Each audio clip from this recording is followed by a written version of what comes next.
Serious, gay men who lived through the HIV epidemic of the 1980s. What was it like? It was flat out scary. Every guy you met was like a possible time bomb. Especially the early period when we knew very little about it. Didn't know if you could get it by kissing, by holding hands. Then lots of your friends or friends of friends get sick and sicker and then die. And you never ever quit being really freaking pee off about the whole thing. I'm alive today due to sheer randomness. Gay man here. In my late teens at the height of the crisis. I wasn't out, but knew I was gay. At the time I worked at the largest hospital in Alaska. In the pharmacy, we took part of the testing of AZT, the first drug for AIDS. Of the 20 pharmacists and 35 techs, I was one of the only people to actually help when patients taking part in the study would come by for their meds. This was for the patients who were still active out and about. We had healthcare workers, nurses and aides that refused to even go into these people's rooms. I would sometimes go up at mealtimes and help pass trays. This was probably the worst time to be in the closet. It affected me greatly. Took until I was 22 to come out and even go on a date with a guy. Glad to say that 6 months after coming out, I met the man of my dreams, and we're still together. And the virus these days is much more manageable. Thanks for sharing your story. It definitely sounds like a scary time during your formative years. It was scary. I lost a best friend. When I got HIV in 89-90 I thought that I would only live a few years and die a horrible death like my best friend did. Those antivirals came out about 6 months after I lost 2 relatives and a friend. Glad you made it out the other side. Enjoy every sandwich. I'm a 62-year-old gay man. I thankfully made it through the epidemic that started in the early 80s and went right through the mid 90s. You ask what it was like? I don't know if I can even begin to tell you how many ways AIDS has affected my life, even though I never caught the virus. By the early 80s, I had what I would consider a really large circle of friends and acquaintances, and once the epidemic really started to hit, it was not uncommon to find out 3, 4 or more people you knew had died each month. We set up informal and formal support groups to look after our friends who took sick, feeding them when they would eat, changing them, washing them, acting as go-between with families who were concerned about their sons, nephews, brothers, etc. but wouldn't lend a hand to help because AIDS was, icky. After they passed, there were memorial services to plan with no real time to grieve because when one passed, you were needed somewhere else to begin the process all over again. I kept a memory book photo album of everyone I knew that died of AIDS. It's quite large to say the least. Who were these guys? These were the people I had planned to grow old with. They were the family I had created and wanted to spend the rest of my life with as long as humanly possible, but by the time I was in my late 40s, every one of them was gone except for 2 dear friends of mine. All we have left of those days are each other, our memories and pictures. I hope that statement doesn't come off as pitiful though. I am fit, active, healthy, and you know what? I enjoy every single day of my life. I enjoy because most of my friends can't. In my own personal way, I want to honor their lives by living and enjoying mine. I do want to add this. There is a group of people that to this day get little credit for all the hard work they did during the crisis, and that was the lesbian community. They were not directly affected by the spread of the virus, but so many of them jumped on the bandwagon right at the beginning. Gave everything they had helping out wherever they could, and in many cases, led the way when things got really bad in the mid to late 80s. We should all be eternally grateful to them for what they did. Thank you for asking this question, OP. If the younger guys could only know the horrors that we saw, they would never be so cavalier about having sex without a condom. Not a judgment, just a voice of experience. Peace. I am a healthcare worker who worked in a large and very busy urban AIDS clinic in the 1980s to 1990s. Our clinic also participated in drug trials. I worked on the very first AZT trial and many after that. People often asked me how I could do such a depressing job. To this day I don't have a good answer. It was often sad because until the mid 1990s we lost every patient we took in. But at the same time it was an honor to work with this group of people at this point in history. We got to know our patients and we learned some of the most intimate details of their lives. Details they often told no one else. Even though many of our patients were gay, we also saw drug users and anyone who was infected. I can't generalize about them. They were also individuals and they approached their disease in their own way at their own pace. I did see some important commonalities. First, support systems are worth their weight in gold. I am really happy to see the comments about the lesbian community which took on so much of the burden of caring for men who had no one else to turn to. And while it is true that a lot of gay men in this era were abandoned by their families, many had families who really rallied around them. It was extraordinary working with these parents and siblings who showed what love really means. Having people around to provide not just physical care but also the companionship and moral support always made a huge difference. Second, the people who chose to hide their diagnosis from their friends and family suffered immensely. The closet is not a healthy place to be. Add HIV to the mix and the closet becomes a torture chamber. I had patients who had not told a soul. The clinic was the only place they could talk about having AIDS. I understand the fear they lived with, but the fact that they did not have a single family member, or friend or clergy to confide in literally made them crazy. Final comment. Early on I made a conscious choice not to attend funerals. I told my patients that their funeral was not the last memory I wanted of them. I don't know why I made this decision. The one time I did attend a funeral, the pastor went on and on about how my patient had asked God for forgiveness on his deathbed. I wanted to scream. No more funerals after that. To all my patients alive or dead I say thank you for letting me be part of your extraordinary lives. I am better for it. Hugs. I understand the not attending funerals thing. They are for the living. And a lot of times, they are really a pulpit to preach against the life of the deceased. I do want to thank you for being there when people needed you the most. I remember those times well, and there was definitely not enough compassion. I am 43 now. I moved to New York and came out in 1989 when I was 17. It was like coming out into a war zone. But besides the grief, the rage and the death all around, I want to emphasize how hopeful and spirited we were then. The gay community had cohesion then. There was unity and visibility, a militant visibility. Queer Nation, ACT UP, the Lesbian Avengers, the Pink Panthers. These are just some of the groups whose posters and flyers you'd see everywhere. Or you'd see them everywhere, in gangs. Everyone looked out for each other then. I miss that unity. It's absent now. I never experienced this, but having just read up about it, god dang, that must have been something to live through and see. The deaths and disease must have been awful, and I do not mean to diminish it at all, but things like the Panthers Patrol show some amazing thoughts and actions. I wish that unity carried over to now. I wanted to make a second comment to emphasize a particular point, that as the epidemic developed, the fear and stigma attached to gay men, and men who have sex with men, and not just to the disease, there was horrible discrimination.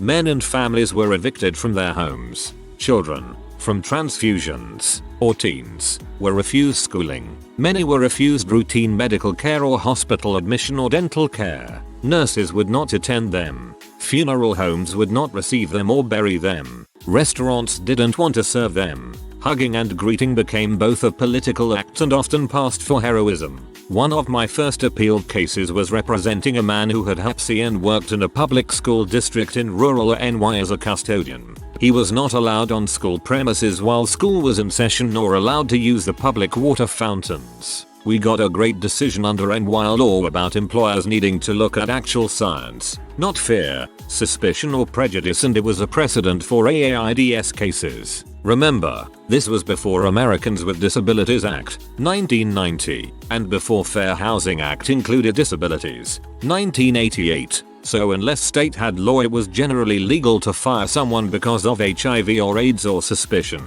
Final late night note. NYC atmospherics. It was a dark and dank time overall. Streets were filthy, subways were covered with graffiti, crack was pandemic, crime was up. Women who wanted to be lawyers wore men's style suits with blue or red floppy ties at the neck and pumps on our feet. But the bars were great, we were strong. We loved our music as much as we hated our politicians. The future was around the corner, and we were a community. I love that women's workplace fashion in the 80s made your list of all the things that were awful in NYC during the AIDS crisis.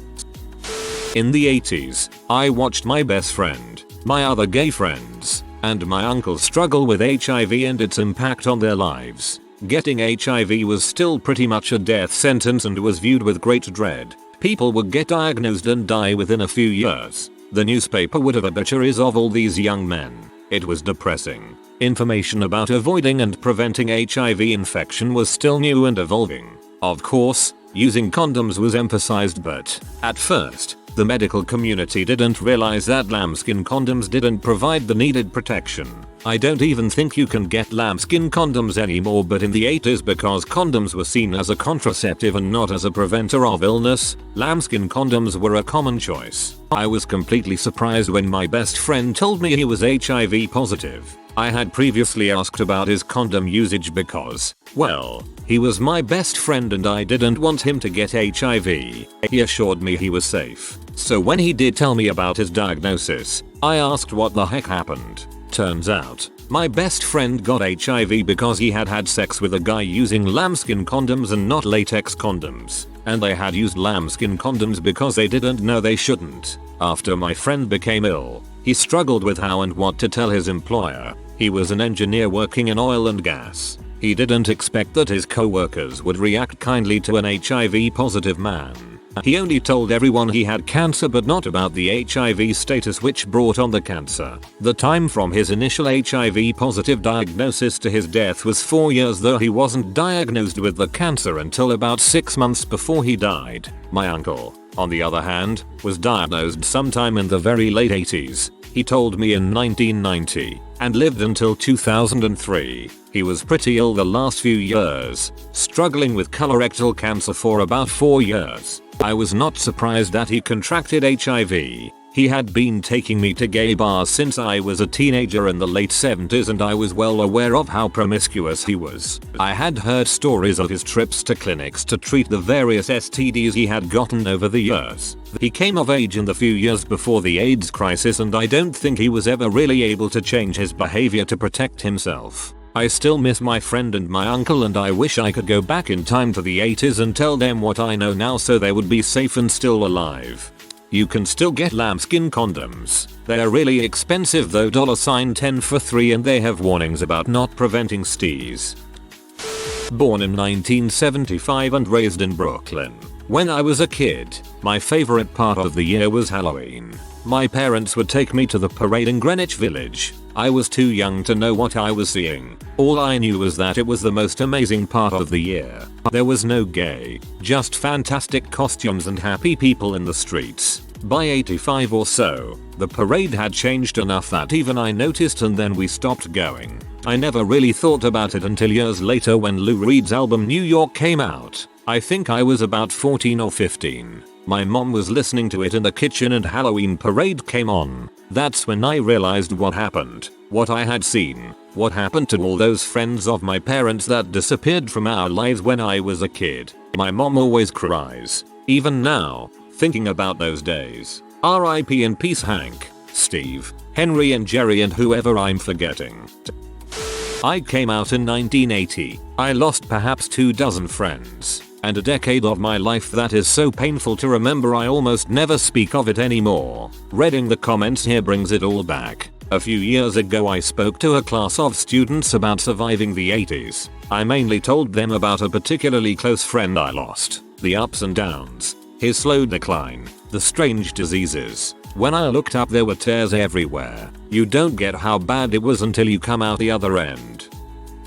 I was a kid. But my mother was editor of the local lesbian newspaper. I grew up during the worst time of the AIDS epidemic. I met a number of men who were dying of AIDS. Watched the ACT UP people raise all kinds of heck. A number of my mom's friends were taking care of men as they got sick. I didn't go to any of the funerals, though, being a kid, saw parts of the huge AIDS quilt and the changes it made to this country as people finally realized exactly how many people were dying. At the time, gay people were felons in the state of Virginia. The government wasn't taking AIDS seriously. The gay community had to educate itself fast. Silence equals death pins and stickers were everywhere, and a huge amount of safe sex education had to be put together from nothing. It made the sex ed they did in high school look hilariously old-fashioned. Let me tell you, the experience of growing up in a gay household where you have concrete evidence that the powers that be hate your family and have no problem letting them die from a spectacularly nasty disease has left me with an anti-authoritarian streak 10 miles wide. It really felt like the whole world was against the gay community for a long time.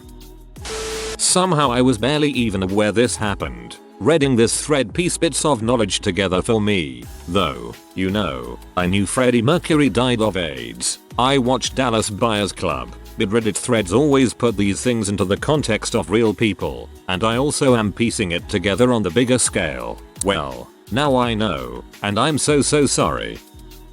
My first experience was in Cleveland in the early 80s. I frequented a neighborhood gay bar. One of the regulars, a young, fit guy, ended up in the hospital with pneumonia. That was strange, but a couple days later we were shocked he was dead. The news started coming out about this disease gay people get. Then there was a Haiti connection and we were almost relieved that it wasn't just a gay thing, that there were non-gay people getting it. I think that partially explains the popularity of the joke that went, "What's the worst thing about AIDS? Trying to convince your parents you're Haitian." I lost a boyfriend and way too many friends. At the time I lost my boyfriend, I hadn't been tested. He was pretty closeted and told me he hadn't had much experience before. When he turned up with HIV I thought certainly I'd given it to him. I went and got tested. There was a 2-3 week wait for the results and I was certain my fears would be confirmed. I was terrified for myself and full of guilt for what I did to Tony. I ended up coming out to a few people at work who were concerned.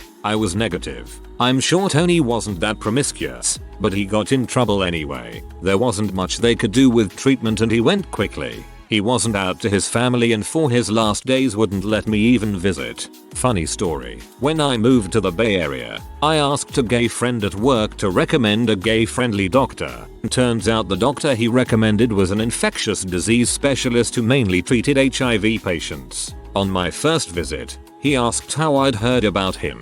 I told him I was referred by my friend Bill F. He asked, "Oh, do you like to get fricked in the butt?" That time before there were effective treatments was really difficult. We all had friends who needed a lot of help, especially the ones who had few resources. We went and cleaned house, brought groceries, stayed with them. It consumed everything.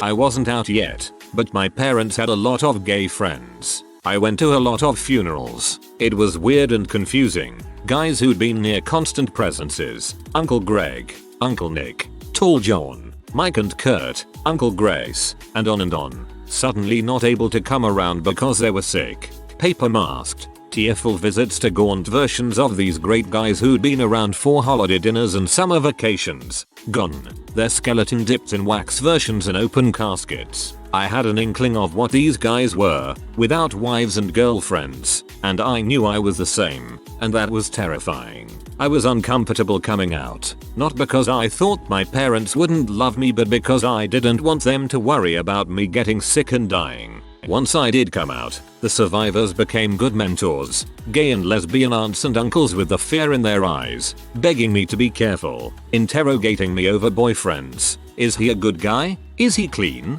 Make sure you get yourselves tested hon. Please. And I have been. Extremely. It's weird to talk to them now. Old men who went through heck with bashings and secrecy, and then watched most of their friends shrivel and die. And then young gay employees who would say flip things to me like AIDS is your generation's problem. Like it's over for them. To ended up with HIV. And still, I feel great. Insurance is covering my meds. I can sleep with pos guys now. Even beyond HIV, there's so much crap out there you don't want. Herpes, warts, HPV, the clap.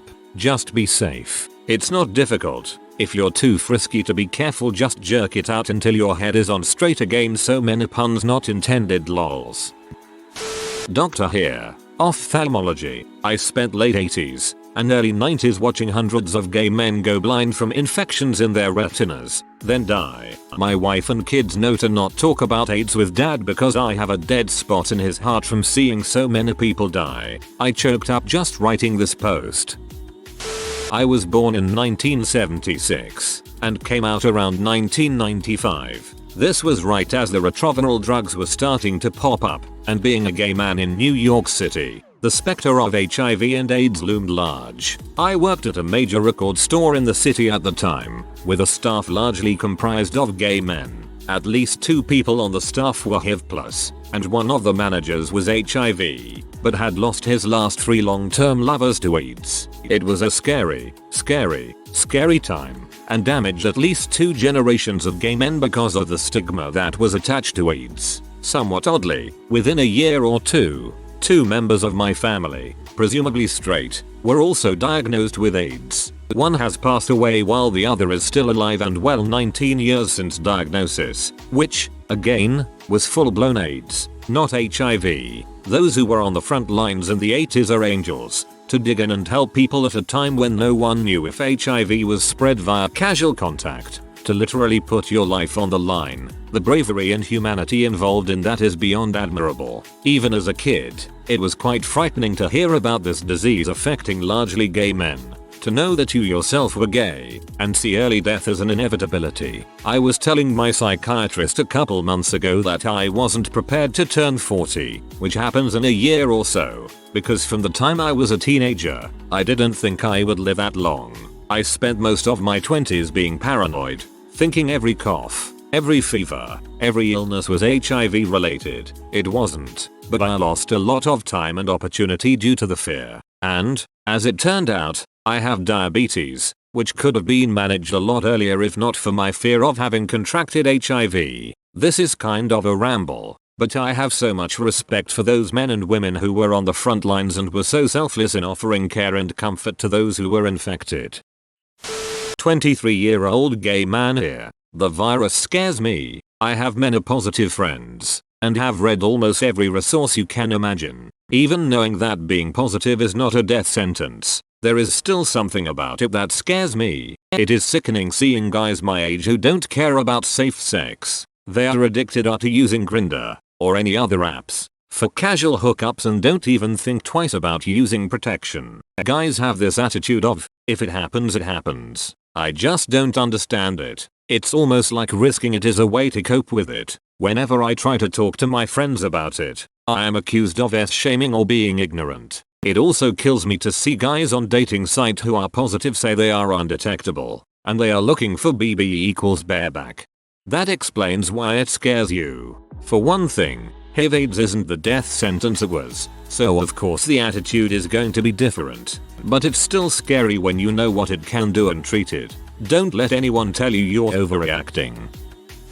I think the most astounding thing is how politics played a role in the whole thing. In the US, people were more conservative and considered it a gay disease due to politics and weird religiosity. Yet in Europe, particularly France and Denmark, it was treated as any other virus and were much more effective in containing and learning about it.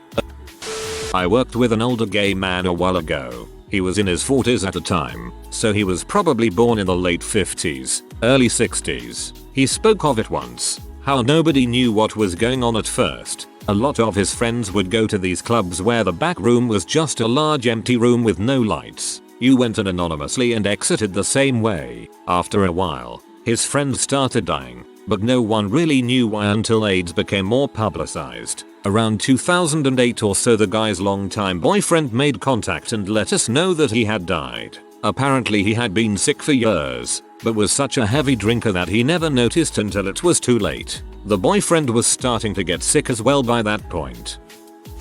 I'm a straight woman who was there. I worked in a West Village cabaret doing lighting design for drag shows, comedy shows and just regular cabaret shows from 87-91. Saw the effects of the epidemic firsthand. Many of my friends died. It seemed every week you would hear about someone else getting sick. Lots of memorial services. It was a scary time. I miss my friends. They were excellent people taken too soon.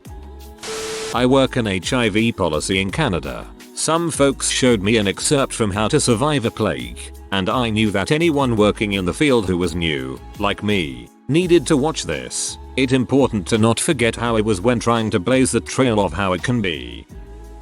I was born in 1982, so I don't remember much of this, but my grandmother has told me stories from it. She lived in California and most of her friends were gay men, so she watched all of them but one die from AIDS. She was a nurse too, which made it really hard for her to watch all of her friends suffer, knowing there wasn't anything she could do to make them better. One of her friends committed suicide and he called her after he had taken a bunch of pills to OD on, so she went and sat with him until it was too late to bring him back. She doesn't talk about it much now, but when my mom was diagnosed HIV positive, she was convinced she'd be dead in a few years because when this all first started you died. Lucky for my mom, by the time she got it, medicine had come far enough that it's not an instant death sentence if you take care of yourself. I do remember being in school and people talking about getting AIDS from touching, and I'd get so mad because I knew that was bulls thanks to my grandmother talking to me about it and whatnot. That made me really popular at 11 when I was telling people they weren't just wrong but buttholes too. If you are new to the channel, you can subscribe. I publish new videos every day. Until then, check another video.